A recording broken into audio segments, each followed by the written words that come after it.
Hello, Hollywood party people. Seth Jarrett from Content Engine here. Wanted to talk to you about what I call the micro audience and the rise of the micro audience.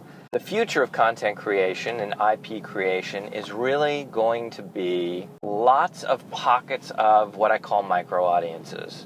Audiences that spring up around new IP and new expressions of IP or intellectual property. When a content creator wants to create something new, they have a new idea for a movie, for example.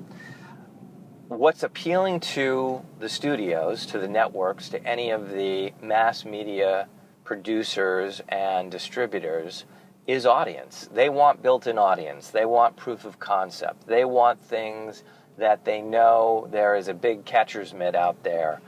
There's readership. There's a best-selling book. That's why they're remaking so many different things. It's this notion that if there's a pre-established awareness, if there's a pre-established brand, that there's an audience out there for this content that they're going to produce on a massive level, spend on average $100 million to make and market, and there'll be an audience out there to receive it. In a lot of cases, this has been a fallacy because the studios aren't connected really to the creative reason why they're remaking things or why they're making underlying IP.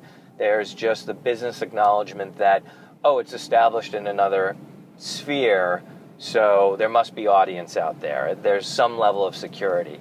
Where in truth, there has to be a creative, spiritual, zeitgeist connection to material that is being remade. There has to be a want to see. There has to be a desire. There has to be a reason, a raison d'etre, a reason for being, for IP to be made, especially on the level that they're making it. As a content creator, what does that mean to you? Well, what it means is you have an idea for a movie, but it's new. It's something innovative. It's fresh. You have to go out and start to express that IP on platforms where there's low barriers to entry, there's low costs of expression, and you can start to foster a micro audience. Whether that's a few hundred people, a few thousand, you're starting with a fan base for that IP. And ultimately, you're starting on the fringe. The best kinds of things start on the fringe. It's the fringe that ultimately moves into the mainstream and has a organic growth. As a content creator in the new mediaverse, you have to be very specific about the audience that you're targeting because you can't appeal to everybody. You can't target everyone. So the way to do it is focus on your audience, identify who is the audience for your new IP, target just those people, create, cultivate, and establish a micro audience, an interaction, an engagement.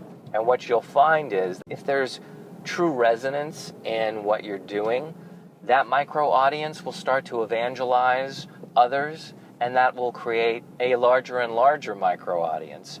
And eventually will grow to a place where you can migrate that IP that you've established with an established audience to traditional media, to much bigger modes of production. And the best part about it is there will already be a participating, interested, engaged audience waiting like a catcher's mitt for the broad version of the expression of that IP, for the big tentpole movie, for the TV series.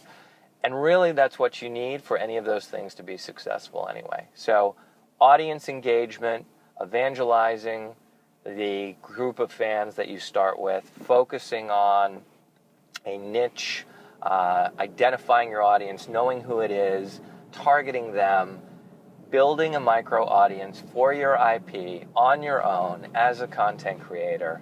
That's the way of the future.